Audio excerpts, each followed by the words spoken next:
ನಮಸ್ತೆ ಸ್ನೇಹಿತರೆ, ನಾನು ದಿನೇಶ್ ಕೊಕ್ಕಡ. ಕೃಷಿ ಖುಷಿ ಚಾನಲ್ ನವಸವೆಡಿಗೆ ನಿಮಗೆಲ್ಲ ಸ್ವಾಗತ. ನೋಡಿ ಸ್ನೇಹಿತರೆ, ಇಷ್ಟು ಸಣ್ಣ ಅಡಿಕೆ ಗಿಡದಲ್ಲಿ ಕಾಯಿ ಬಂದಿದೆ ನೋಡಿ, ಕಾಣ್ಬೋದು ನಿಮಗೆ. ಆದರೆ ಇಲ್ಲಿ ನೋಡಿ, ಇಲ್ಲಿ ಹಿಂಗಾರ ಇದೆ. ಆದರೆ ಇದು ಇನ್ನೂ ಯಾವುದೇ ರೀತಿಯಲ್ಲೂ ನಮಗೆ ಕಾಯಿಯಾಗಿ ಪರಿವರ್ತನೆ ಆಗುವ ಸಾಧ್ಯತೆ ತುಂಬ ಕಮ್ಮಿ ಸ್ನೇಹಿತರೆ. ಒಂದನೇ ಕಾರಣ ಏನಂತ ಹೇಳಿದರೆ ಮಳೆಗಾಲ. ಮಳೆಗಾಲದಲ್ಲಿ ನಮ್ಮ ಅಡಿಕೆಯಲ್ಲಿ ಯಾವುದೇ ರೀತಿಯ ಗುಣಮಟ್ಟದ ಹಿಂಗಾರ ಬಂದರೂ ಕೂಡ ನಮಗೆ ಅದು ಫಲಿತಗೊಂಡು ಅಡಿಕೆಯಾಗಿ ಪರಿವರ್ತನೆ ಆಗುವ ಸಾಧ್ಯತೆ ಕಮ್ಮಿ ಇದೆ ಸ್ನೇಹಿತರೆ. ಹಾಗಾದರೆ ಕೆಲವರಿಗೆ ಅನಿಸ್ಬೋದು, ಯಾಕೆ ಹಾಗೆ ಆಗ್ತದೆ, ಮಳೆಗಾಲದಲ್ಲಿ ಏನು ಹಿಂಗಾರ ಬಂದರೆ ಏನು ಕಾಯ ಅಡಿಕೆ ಆಗಲಿಕ್ಕೆ ಏನು ಅಂತ. ಇಲ್ಲಿ ಇರೋದು ಸ್ನೇಹಿತರೆ ಪರಾಗಸ್ಪರ್ಶದ ವಿಷಯ. ಹೆಚ್ಚಿನ ಯಾವುದೇ ಕೃಷಿಕರಿಗೂ ಈ ಪರಾಗಸ್ಪರ್ಶ ಅಂತ ಹೇಳಿದರೆ ಏನು ಅಂತಲೇ ಗೊತ್ತಿಲ್ಲ ಒಂದನೇದಾಗಿ. ಅದರಲ್ಲಿಯೂ ಮುಖ್ಯವಾಗಿ ಅಡಿಕೆಯಲ್ಲಿ ಗಂಡು ಹೂ ಮತ್ತು ಹೆಣ್ಣು ಹೂ ಅಂತ ಹೇಳಿದರೆ ಯಾವುದು ಅಂತಲೂ ಗೊತ್ತಿಲ್ಲ ಹೆಚ್ಚಿನ ಕೃಷಿಕರಿಗೆ. ನೋಡಿ, ಇಲ್ಲಿ ಮುಖ್ಯವಾದ ವಿಷಯ ಏನಂತ ಹೇಳಿದರೆ, ಅಡಿಕೆಯಲ್ಲಿ ಗಂಡು ಹೂ ಅಂತ ಹೇಳಿದರೆ ಯಾವುದು ಅಂತ ಹೇಳಿದರೆ, ನೋಡಿ ಇಲ್ಲಿ ನಿಮಗೆ ಕಾಣ್ತದೆ ನೋಡಿ, ಈ ಅಕ್ಕಿ ಕಾಳಿನ ರೀತಿಯಲ್ಲಿ ಕಾಣುವಂಥದ್ದು ಇದು ಗಂಡು ಹೂ ಸ್ನೇಹಿತರೆ.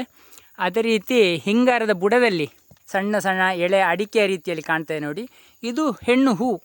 ಇದು ಇನ್ನೂ ಅಡಿಕೆಯಾಗಿ ಪರಿವರ್ತನೆ ಆಗಿಲ್ಲ ಸ್ನೇಹಿತರೆ. ಇದು ಆಗಬೇಕಾದ್ರೆ ತುಂಬ ಕೆಲಸ ಇದೆ. ಅಂದರೆ ಮುಖ್ಯವಾಗಿ ಪರಾಗಸ್ಪರ್ಶ ಆಗಬೇಕು. ಇಲ್ಲಿ ಗಂಡು ಹೂವಿನಲ್ಲಿ ಪರಾಗ ಇರ್ತದೆ. ಈ ಪರಾಗ ಈ ಹೆಣ್ಣು ಹೂವಿನ ಒಳಗೆ ಬಿದ್ದರೇ ಅದು ಅಡಿಕೆಯಾಗಿ ಪರಿವರ್ತನೆಗೊಳ್ಳುವುದು. ಅಂದರೆ ಇಲ್ಲಿ ಬೇರೆ ಬೇರೆ ಸಮಯದಲ್ಲಿ ಈ ಹೂಗಳು ಅರಳ್ತದೆ ಸ್ನೇಹಿತರೆ. ನೋಡಿ, ಈ ಹಿಂಗಾರ ಒಡೆಯುವಾಗಲೇ ಇದರಲ್ಲಿ ಗಂಡು ಹೂಗಳು ಅರಳಲಿಕ್ಕೆ ಪ್ರಾರಂಭ ಆಗಿರ್ತದೆ. ನಿಧಾನವಾಗಿ ಒಂದೊಂದೇ ಹೂ ಅರಳ್ತದೆ. ನೋಡಿ, ಇಲ್ಲಿ ತೋರಿಸ್ತೇನೆ ನಿಮಗೆ, ಸೂಕ್ಷ್ಮವಾಗಿ ಗಮನಿಸಿ ನೀವು. ಇದು ಗಂಡು ಹೂವಿನಲ್ಲಿ ಪರಾಗ ಮಾತ್ರ ಇರ್ತದೆ, ಯಾವುದೇ ಕಾರಣಕ್ಕೂ ಮಕರಂದ ಇರುವುದಿಲ್ಲ. ಇದು ಗಂಡು ಹೂ. ಇದು ಏನಾಗಬೇಕಂತ ಹೇಳಿದರೆ, ಇದು ನೋಡಿ, ಇದು ಹೆಣ್ಣು ಹೂವಿನ ಮೊಗ್ಗು. ಇದು ಇನ್ನೂ ಅರಳಲಿಲ್ಲ. ಇದು ಅರಳಲಿಕ್ಕೆ ತುಂಬ ದಿನ ತೆಗೊಳ್ತದೆ ಸ್ನೇಹಿತರೆ. ನೋಡಿ, ಈ ಗಂಡು ಹೂ ಈಗಾಗಲೇ ಅರಳಿ ಕೆಲವು ಉದುರಿ ಆಗಿದೆ ನೋಡಿ, ಇಲ್ಲಿ ಕಾಣ್ಬೋದು, ಎಲ್ಲ ಖಾಲಿ ಖಾಲಿ ಇದೆ ನೋಡಿ. ಅಂದರೆ ಬೇಗ ಅರಳ್ತದೆ. ಹೆಣ್ಣು ಹೂವು ಇನ್ನೂ ಮೊಗ್ಗಿನ ರೀತಿಯಲ್ಲೇ ಇದೆ ನೋಡಿ, ಸ್ಪಷ್ಟವಾಗಿ ನೋಡಿ, ಎಲ್ಲ ಮೊಗ್ಗುಗಳೇ ಇದೆ. ಈ ಹೆಣ್ಣು ಹೂವು ಅರಳುವಾಗ ಇದರಲ್ಲಿ ಗಂಡು ಹೂಗಳೇ ಇರುವುದಿಲ್ಲ. ಅಂದರೆ ಯಾಕೆ? ಮೊದಲೇ ಅದು ಉದುರಿ ಹೋಗಿರ್ತದೆ. ಆಮೇಲೆ ಏನಾಗಬೇಕು, ಬೇರೆ ಗಿಡದಲ್ಲಿ ಅರಳಿರುವ ಗಂಡು ಹೂಗಳ ಪರಾಗವೇ ಇದಕ್ಕೆ ಬೀಳಬೇಕು. ಅದನ್ನು ಯಾರು ಮಾಡುವುದು? ಆ ಕೆಲಸ ಜೇನುಹುಳುಗಳು ಮಾಡ್ತಾಯಿದೆ ಸ್ನೇಹಿತರೆ. ಇಲ್ಲಿ ಇನ್ನು ಮುಖ್ಯ ವಿಷಯಕ್ಕೆ ಬರುವುದಾದರೆ ಸ್ನೇಹಿತರೆ, ಈ ಮಳೆಗಾಲದಲ್ಲಿ ಅರಳಿರುವ ಹಿಂಗಾರದಿಂದ ಅಡಿಕೆಗಳು ಸಿಗುವುದು ಕಡಿಮೆ ಅಂತ ಹೇಳುವಂಥ ಒಂದು ವಿಷಯ. ಯಾಕಂತ ಹೇಳಿದರೆ, ಇಲ್ಲಿ ಇರೋದು ಈ ಗಂಡು ಹೂವಿನ ಪರಾಗ ಏನಾಗ್ತದೆ ಅಂತ ಹೇಳಿದರೆ, ಈ ಮಳೆ ಬಂದಾಗ ಇದರಲ್ಲಿ ನೀರಿನ ರಭಸಕ್ಕೆ ಈ ಗಂಡು ಹೂವಿನ ಪರಾಗ ಎಲ್ಲ ಕೊಚ್ಚಿಕೊಂಡು ಹೋಗ್ತದೆ ಸ್ನೇಹಿತರೆ. ಒಂದು ದೊಡ್ಡ ಸಮಸ್ಯೆ. ಆ ನಂತರ ಇನ್ನೊಂದು ಸಮಸ್ಯೆ ಏನಂತ ಹೇಳಿದರೆ, ಈ ಪರಾಗವನ್ನು 70% ಮಾಡೋದು ಜೇನುಹುಳಗಳು ಮತ್ತು ಕೆಲವು ಕೀಟಗಳು. ಈ ಕೀಟಗಳು ಏನು ಮಾಡ್ತದೆ, ಮಳೆಗಾಲದಲ್ಲಿ ಅದರ ಗೂಡಿನಿಂದ ಹೊರಬರುವುದೇ ಇಲ್ಲ. ಅದರ ಆಹಾರವನ್ನು ಸಂಗ್ರಹಣೆ ಮಾಡಿಕೊಂಡಿರ್ತದೆ. ಬೇಸಿಗೆ ಕಾಲದಲ್ಲಿ ಈ ಹೂವಿನ ಪರಾಗವನ್ನೆಲ್ಲ ತೆಗೆದುಕೊಂಡೋಗಿ ಅದರ ಗೂಡಿನಲ್ಲಿಟ್ಟು ಅದು ಸಂರಕ್ಷಣೆ ಮಾಡಿಕೊಂಡಿರ್ತದೆ ಮಳೆಗಾಲಕ್ಕೆ ಅಂತ. ಹಾಗಾಗಿ ಮಳೆ ಬರುವಾಗ ಯಾವುದೇ ಕಾರಣಕ್ಕೂ ಅದು ಗೂಡನ್ನು ಬಿಟ್ಟು ಹೊರಗೆ ಬರುವುದಿಲ್ಲ. ನಮ್ಮ ಗಿಡದಲ್ಲಿರುವ ಪರಾಗ ಎಲ್ಲ ಹೆಣ್ಣು ಹೂವಿನ ಒಳಗಡೆ ಬೀಳಲಿಕ್ಕೆ ಸಾಧ್ಯತೆಯೇ ಇಲ್ಲ ಸ್ನೇಹಿತರೆ. ಹೀಗಾದಾಗ ಏನಾಗ್ತದೆ, ಈ ಹೆಣ್ಣು ಹೂಗಳು ಅರಳ್ತದೆ, ಅದಕ್ಕೆ ಯಾವುದೇ ರೀತಿಯ ಗಂಡು ಹೂವಿನ ಪರಾಗ ಬಿದ್ದಿರುವುದಿಲ್ಲ, ಎಲ್ಲವೂ ಒಣಗಿ ಬೀಳ್ತದೆ. ತುಂಬ ಜನರು ಗಮನಿಸಿರ್ಬೋದು, ಅಡಿಕೆ ತೋಟಕ್ಕೆ ಬಂದಾಗ ಪರಿಮಳ ಬರ್ತದೆ ಸ್ನೇಹಿತರೆ, ಗಮ್ ಅಂತ ಒಂದು ಪರಿಮಳ ಸುವಾಸನೆ ಬರ್ತದೆ. ಅದು ಏನು ಅಂತ ಹೇಳಿದರೆ, ಕೆಲವರು ಅಂದ್ಕೊಂಡಿದ್ದಾರೆ ಈ ಹಿಂಗಾರ ಒಡೆಯುವಾಗ ಪರಿಮಳ ಬರ್ತದೆ ಅಂತ. ನಾನು ತುಂಬ ಜನರಲ್ಲಿ ಕೇಳ್ತೇನೆ, ಅದು ಏನು ಪರಿಮಳ ಬರುವುದಂತ. ಹೆಚ್ಚಿನವರಿಗೆ ಗೊತ್ತಿಲ್ಲ. ಹೆಚ್ಚಿನವರು ತಿಳ್ಕೊಂಡದ್ದು ಏನಂತ ಹೇಳಿದರೆ, ಈ ಹಿಂಗಾರ ಒಡೆಯುತ್ತದೆ ನೋಡಿ, ಅದು ಪರಿಮಳ ಬರ್ತದೆ ಅಂತ ಹೆಚ್ಚಿನವರು ತಿಳ್ಕೊಂಡಿದ್ದಾರೆ. ಇನ್ನು ಕೆಲವರು ಅಂದ್ಕೊಂಡದ್ದು ಈ ಗಂಡು ಹೂ ಅರಳ್ತದೆ ನೋಡಿ, ಇಲ್ಲಿ ಗಂಡು ಹೂ ಅರಳ್ತದೆ ನೋಡಿ, ಇದು ಪರಿಮಳ ಬರುವುದಂತ. ಆದರೆ ನಿಜವಾದ ಪರಿಮಳ ಬರುವುದು ಸ್ನೇಹಿತರೆ ಈ ಹೆಣ್ಣು ಹೂ ಅರಳುವಾಗ, ಇದರ ಒಳಗಿನ ಮಕರಂದ ಪರಿಮಳ ಬರುವುದು.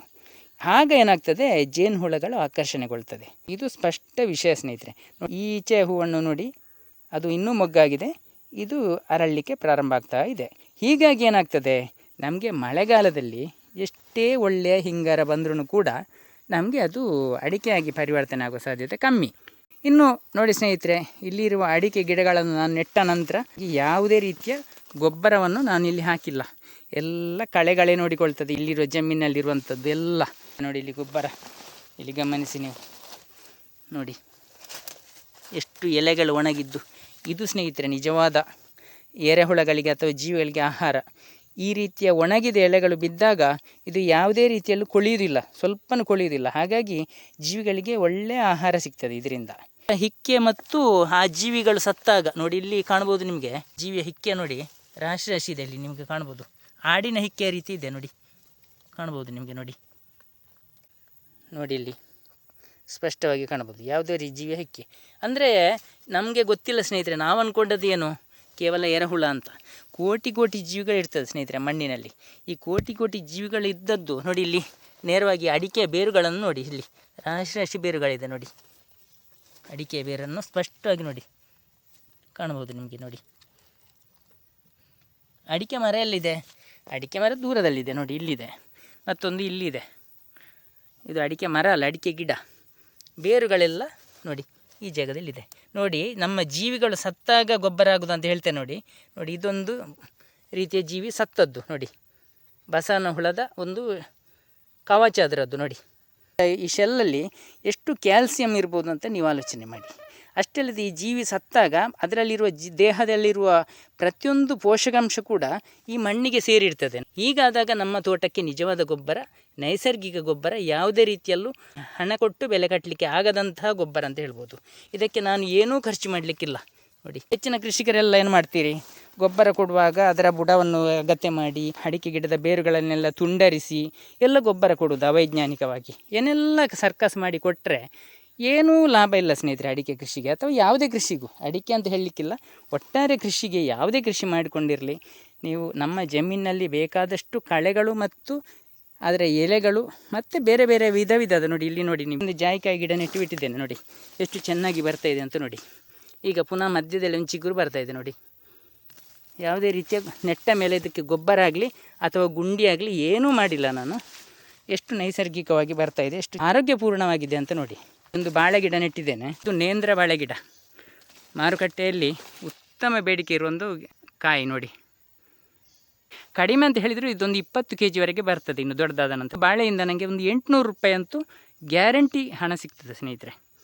ನಾವು ನೆಡದಿದ್ದರೆ ಗೊಬ್ಬರವನ್ನು, ಅಡಿಕೆ ತೋಟದ ಗೊಬ್ಬರವನ್ನು ಅದು ತಿಂತದೆ ಅಂತ ನಮ್ಮ ಆಲೋಚನೆ ಇದ್ದರೆ ನಾವು ಈ ರೀತಿ ನೆಡಲಿಕ್ಕೆ ಹೋಗ್ತೇವೆ ನೋಡಿ.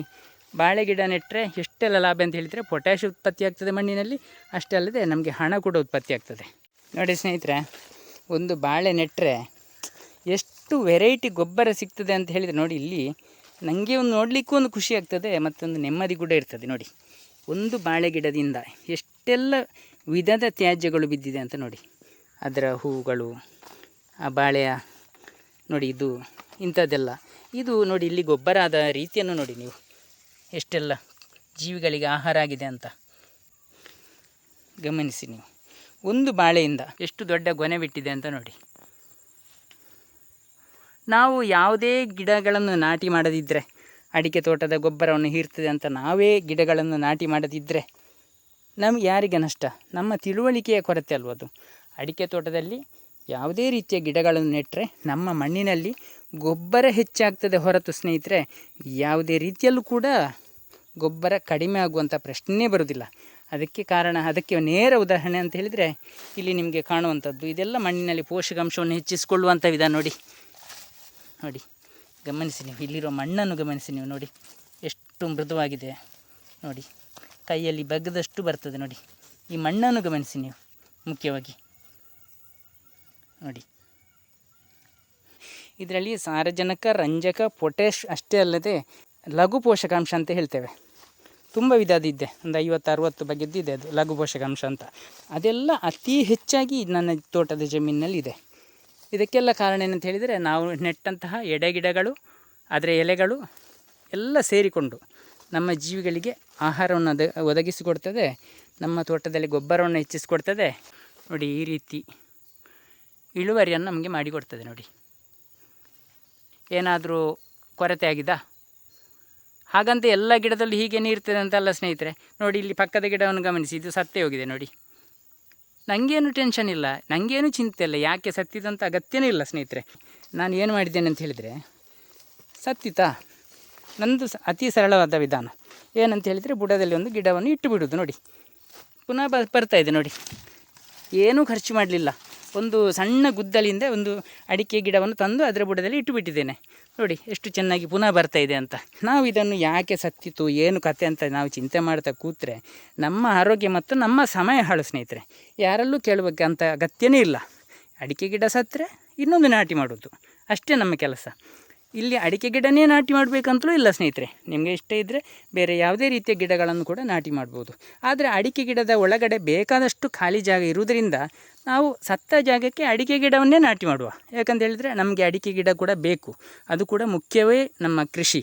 ಹಾಗಾಗಿ ಅಡಿಕೆ ತೋಟದ ಒಳಗಡೆ ಖಾಲಿ ಜಾಗ ಬೇಕಾದಷ್ಟು ಇದ್ದ ಕಾರಣ ನಾವು ಆ ಖಾಲಿ ಜಾಗದಲ್ಲಿ ಏನಾದರೂ ಒಂದು ಬಾಳೆಯೋ ಕೊಕ್ಕೊನೋ ಎಲ್ಲ ನಾಟಿ ಮಾಡಿದರೆ ನಮ್ಮ ತೋಟ ಕೂಡ ಒಂದು ಆರೋಗ್ಯಪೂರ್ಣವಾದಂತಹ, ಲಾಭದಾಯಕವಾದಂತಹ ಮತ್ತು ನಮ್ಮ ಮನಸ್ಸಿಗೆ ಖುಷಿ ಕೊಡುವಂತಹ ಒಂದು ತೋಟ ಆಗಿ ಪರಿವರ್ತನೆ ಆಗ್ತದೆ ಸ್ನೇಹಿತರೆ. ಈ ಕೃಷಿ ಮಾಹಿತಿ ನಿಮಗೆಲ್ಲ ಇಷ್ಟವಾಗಿದ್ದರೆ, ಸಬ್ಸ್ಕ್ರೈಬ್ ಮಾಡದೆ ನೋಡ್ತಿದ್ದರೆ ದಯವಿಟ್ಟು ಸಬ್ಸ್ಕ್ರೈಬ್ ಮಾಡಿ, ಹಾಗೆಯೇ ಬೇರೆಯವ್ರಿಗೂ ಶೇರ್ ಮಾಡಿ, ಒಂದು ಲೈಕ್ ಕೊಡಿ ಸ್ನೇಹಿತರೆ. ಮುಂದಿನ ವಿಡಿಯೋದೊಂದಿಗೆ ಮತ್ತೆ ಸಿಗೋಣ. ಧನ್ಯವಾದಗಳು.